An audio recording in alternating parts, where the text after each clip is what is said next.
हमने देखा किस तरह से हम मेंबर फंक्शन को प्राइवेट और पब्लिक का यूज करके हम अपने प्राइवेट डाटा मेंबर्स को यूज कर सकते हैं। अब आपके मन में डाउट आ रहा होगा ये सारी चीजें कैसे करेंगे, मींस मेंबर फंक्शन को क्लास के अंदर डिफाइन कैसे करेंगे, कैसे उसे प्राइवेट बनाएंगे, कैसे उसे पब्लिक बनाएंगे।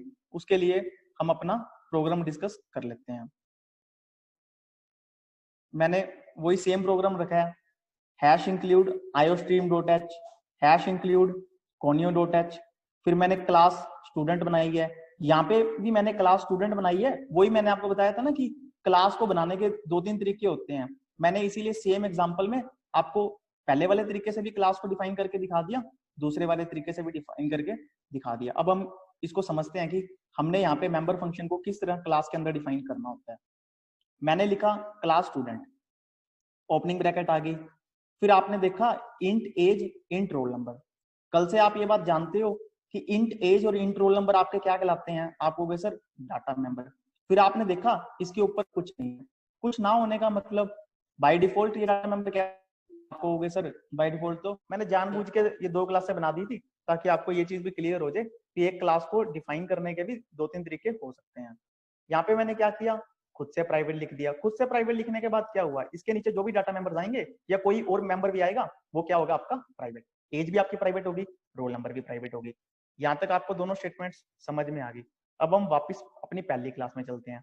एज आपकी डिक्लेयर होगी, रोल नंबर आपकी डिक्लेयर हो गई, मीन्स 2 डाटा मेंबर्स आपने डिक्लेयर कर दिए और उन्हें प्राइवेट कर दिया। फिर मैंने क्या लिखा, पब्लिक। अब आपको पता, आपको हो गया सर कल हमने सीखा था पब्लिक के बाद जो भी चीज हम नीचे लिखते हैं तो वो क्या हो जाती है पब्लिक। मैंने इस बार पब्लिक के बाद कोई डाटा मेंबर नहीं लिखा। मैंने क्या किया, जिस तरह हम फंक्शन डिफाइन करते हैं मैंने पूरे का पूरा एक फंक्शन डिफाइन किया है। सेम चीज मैंने यहाँ पे दूसरी क्लास में की है। अब फंक्शन को डिफाइन मैंने कैसे किया है, अब आप इस चीज को समझो। मैंने लिखा void abc opening bracket closing bracket, फिर फंक्शन की जो करली ब्रैकेट ओपनिंग है और लास्ट में करली ब्रैकेट को क्लोज किया है। इसके बीच में हम फंक्शन में जो स्टेटमेंट्स लिखना चाहते हैं वो हम लिख सकते हैं। इन स्टेटमेंट के बारे में हम जब इस फंक्शन को कॉल करेंगे तब इसको समझेंगे स्टेटमेंट काम कैसे कर रही हैं।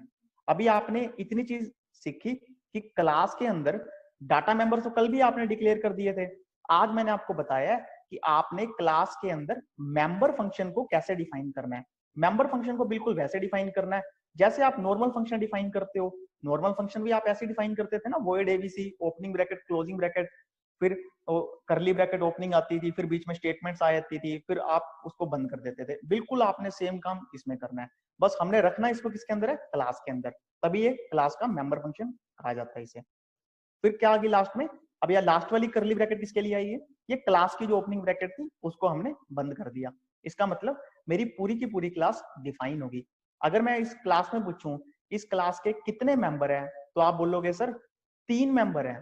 3 क्यों हैं, 2 मेरे डाटा मेंबर हैं, और 2 डाटा मेंबर कौन से हैं, एज रोल नंबर। और तीसरा मेंबर कौन सा है, तीसरा मेंबर मेरा डाटा मेंबर नहीं है, एक मेंबर फंक्शन है।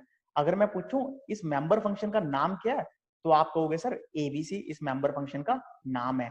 अगर मैं पूछूं ये मेंबर फंक्शन प्राइवेट है या पब्लिक है, आप कहोगे सर हमने इसे ऊपर पब्लिक लिख के पब्लिक बना दिया था। तो अब आपको ये बात सीखनी है कि क्लास के जो मेंबर्स होते हैं वो डाटा मेंबर्स भी हो सकते हैं, मेंबर फंक्शन भी हो सकते हैं। इस क्लास के अंदर कितने डाटा मेंबर्स हैं, 2 डाटा मेंबर्स हैं, एज और रोल नंबर। कितने मेंबर फंक्शन है, एक मेंबर फंक्शन है जिसका नाम एबीसी है, और ये प्राइवेट है या पब्लिक है, हमने ऊपर लिख दिया पब्लिक है। 99% हम जब भी क्लास डिफाइन करा करेंगे हम अपने डाटा मेंबर्स को हमेशा ऊपर लिखा करेंगे। इससे ये हम प्रैक्टिस है, इससे थोड़ा सा फायदा ये रहता है प्रोग्राम को समझना इजी हो जाता है, नहीं तो प्रोग्राम में खिचड़ी पक जाएगी। आपने ऊपर लिखा सारे के सारे डाटा मेंबर्स को हम प्राइवेट किया करते हैं, और जितने भी मेंबर फंक्शन, यहाँ तो मैंने खाली एक ही मेंबर फंक्शन लिया, आप चाहते कोई और मेंबर फंक्शन भी ले सकते थे। एक क्लास के अंदर 1 2 3 4 आप कितने मर्जी मेंबर फंक्शन ले सकते हो। और मैं मेंबर फंक्शन को क्या कोशिश करता हूँ, हमेशा पब्लिक रखने की कोशिश करता हूँ। ऐसा नहीं है कि आप मेंबर फंक्शन को प्राइवेट नहीं कर सकते थे, बट हम पब्लिक ही रखा करेंगे। अब हम समझते हैं। अब आप पूछ रहे होगे कि एबीसी फंक्शन काम कैसे करेगा, इसके लिए हम प्रोग्राम में जब फंक्शन को कॉल करेंगे तब समझेंगे। उसके बाद आप आगे इंट मेन में, इंट मेन में आए, वही हमारी पुरानी बात, स्टार्टिंग में मेन फंक्शन की मेमोरी खाली होती है। फिर मैंने क्या किया, फिर मैंने क्लियर स्क्रीन फंक्शन लगाया। क्लियर स्किन फंक्शन के बाद मैंने लिखा स्टूडेंट एस। अब आपको बहुत बार ये चीज पता लग चुकी है, स्टूडेंट एस से क्या हुआ, एस आपका लोकल ऑब्जेक्ट डिक्लेयर हुआ। अगर मैं पूछूं एस की क्लास कौन सी है, तो आप कहोगे सर एस की क्लास तो स्टूडेंट है। जैसे ही आपका एस डिक्लेयर हुआ, डिक्लेयर होने के साथ ही मेमोरी में आपको एज और रोल नंबर के लिए स्पेस मिल गया। अभी मैंने वैल्यू साइन नहीं करी, क्योंकि वैल्यू साइन तो मैं नेक्स्ट स्टेटमेंट में करूंगा। ये आपको हमने मेमोरी में स्पेस दे दिया, एज को, रोल नंबर को, और उसके ऊपर क्या लिख दिया, एस। क्योंकि एक क्लास के बहुत सारे ऑब्जेक्ट भी हो सकते थे, कोई और ऑब्जेक्ट होता तो वो यहाँ आ जाता, एस, वो एस ना होता, कोई और होता, टी यू बी, कुछ भी आप ले सकते थे। फिर उसके बाद क्या हुआ, आपकी नेक्स्ट स्टेटमेंट आई। नेक्स्ट स्टेटमेंट में आपने क्या करने की कोशिश करी, आपने एस डॉट एज इक्वल 15 करने की कोशिश करी। और आप क्या चेक करोगे, आपने देखना होता है एज आपका प्राइवेट है कि पब्लिक।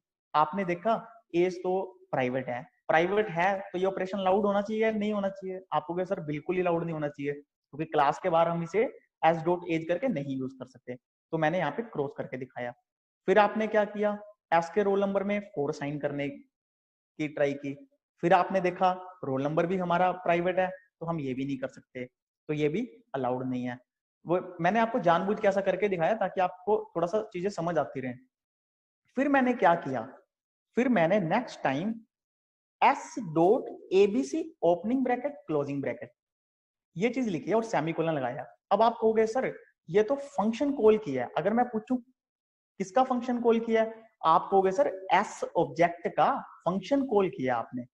फिर मैंने आपको बताया था जब भी आप किसी मेंबर फंक्शन को कॉल करते हो तो आपको मेंबर फंक्शन को भी चेक करना पड़ेगा कि वो प्राइवेट है या पब्लिक है।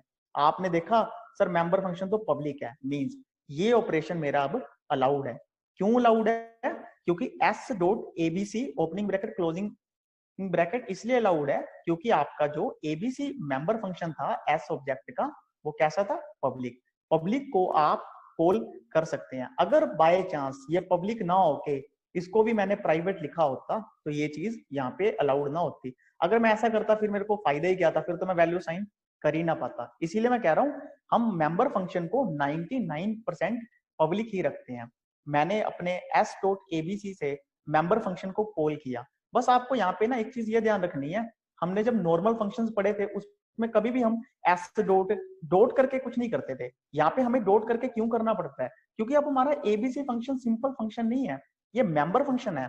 तो हमें कंप्यूटर को बताना तो पड़ेगा ना कि मेरे को किस ऑब्जेक्ट का मेंबर फंक्शन कॉल करना है। मेरे को एस ऑब्जेक्ट का मेंबर फंक्शन कॉल करना है। जैसे ही आपका मेंबर फंक्शन कॉल हुआ, आपको पता है मैंने आपको एक चीज सिखाई है, जब भी फंक्शन कॉल होता है आपका कंट्रोल कहाँ चला जाएगा, आपको सर फंक्शन में चला जाएगा। तो मेरा कंट्रोल कहाँ आ गया, वॉइड एबीसी में। अब हम इस फंक्शन के बारे में समझते हैं। इस फंक्शन में क्या किया हमने, हमने लिखा एज इक्वल 15। अब आप कहोगे सर आपने एस डॉट एज इक्वल 15 नहीं लिखा।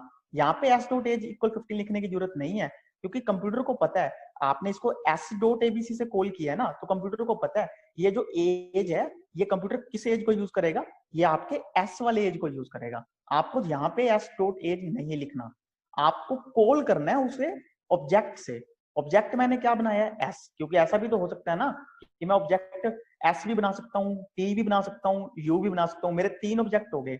तो मैं उसको कॉल किसी भी ऑब्जेक्ट से कर सकता हूँ। या मैंने एस डॉट एबीसी से कॉल किया है, हो सकता है नेक्स्ट स्टेटमेंट में मैं टी डॉट एबीसी से कॉल कर दूं। तो इसीलिए मेरे को मेंबर फंक्शन में, तभी तो मैंने कहा है ना मेंबर फंक्शन तो डायरेक्ट यूज कर सकता है। मेंबर फंक्शन में आपने ये चीज नहीं लिखनी, इसलिए मैं आपको दोबारा रिपीट कर रहा हूँ। आपने जैसे ही आपका फंक्शन कॉल हुआ, आपने लिखा एज इक्वल 15, तो कंप्यूटर क्या देखेगा, ये कौन से ऑब्जेक्ट से कॉल हुआ है, वो कंप्यूटर देखेगा ये हमने एस ऑब्जेक्ट से कॉल किया है और क्या डलवाया एज में 15। तो ये एज में 15 कहाँ साइन कर देगा, ये आपका एज में 15 यहाँ आके आपका असाइन हो जाएगा। तो एज में क्या आ जाएगा आपका 15। फिर उसके बाद सिमिलरली नेक्स्ट स्टेटमेंट एबीसी की क्या है, roll number. Roll number computer क्या देखेगा कहाँ से कॉल हुआ है, ये एस ऑब्जेक्ट से कॉल हुआ है। तो रोल नंबर इक्वल 4 की वैल्यू कहाँ साइन हो जाएगी, वो आपकी यहाँ पे साइन हो जाएगी। इसीलिए मैंने आपको पहले इसमें वैल्यू साइन करके नहीं दिखाई थी। एक बार हम इसको दोबारा देख लेते हैं। आपने एस डॉट एबीसी को कॉल किया, आप ऐसा कर पाए, क्यों कर पाए, क्योंकि एबीसी आपका क्लास का मेंबर फंक्शन भी था और पब्लिक भी था। आपने यहाँ कॉल किया और जैसे ही आप इस फंक्शन में एंटर किए, एज में 15 असाइन करना है। अब आप पूछोगे सर एज कौन सी लेनी है, एज आप लोगे एस ऑब्जेक्ट से कॉल हुआ है तो एस की एज में 15 असाइन हो जाएगा, रोल नंबर में आपका 4 असाइन हो जाएगा। उसके बाद आपका मेंबर फंक्शन की क्लोजिंग ब्रैकेट आ जाएगी, तो क्लोजिंग ब्रैकेट आते ही आपका कंट्रोल नेक्स्ट स्टेटमेंट में चला जाएगा। नेक्स्ट स्टेटमेंट हमारी गेट ch रिटर्न 0 और आपका प्रोग्राम खत्म हो गया। तो आपने इसमें सीखा किस तरह से हम मेंबर फंक्शन को किसी क्लास में डिफाइन करते हैं, उसे पब्लिक कैसे बनाते हैं, और उसको बनाने के बाद आपने उसी फंक्शन को कॉल किस तरह करना है। आपने हमेशा ऑब्जेक्ट का यूज करके, मींस जो आपने, या तो मैंने स्टूडेंट का एस ऑब्जेक्ट बनाया है, हो सकता है किसी कोई और ऑब्जेक्ट भी बना लो, टी यू कुछ भी बना लो, आपने वो ऑब्जेक्ट का नाम लिख के डॉट लगा के आपने मेंबर फंक्शन को कॉल कर देनी होती है।